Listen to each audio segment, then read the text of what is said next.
नमस्कार. तर दुसऱ्या दिवशी छान लवकर जाग आली. बाहेरचं वातावरण खूपच शांत आणि प्रसन्न वाटत होते. जणू निसर्ग स्वतः आजचा दिवस खास आहे असं सांगत होता. मग आम्ही नागाव बीचला जायचे ठरवले. जाताना रस्त्यात रंगीत बैलगाड्या दिसल्या आणि क्षणभर गावची आठवण झाली. थोड्याच वेळात आम्ही नागाव बीचवर पोचलो.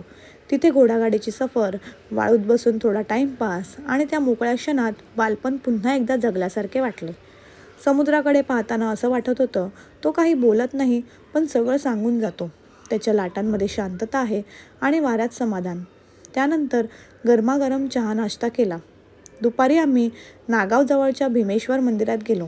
नंदी महाराज विराजमान होते आणि मंदिर अगदी जुन्या वाड्यासारखं वाटत होते. आज शंकराची पिंड होती आणि इथे एक वेगळीच पॉझिटिव्ह एनर्जी जाणवत होती. मंदिराचा परिसर खूप स्वच्छ होता.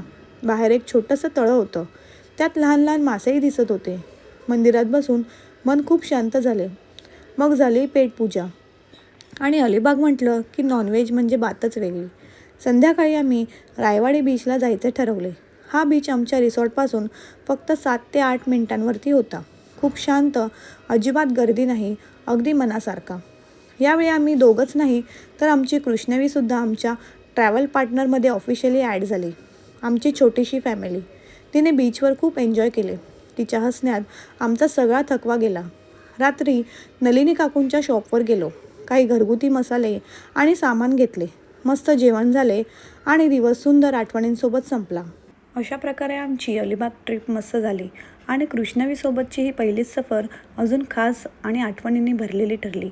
चला तर मग भेटूयात पुढच्या व्लॉगमध्ये.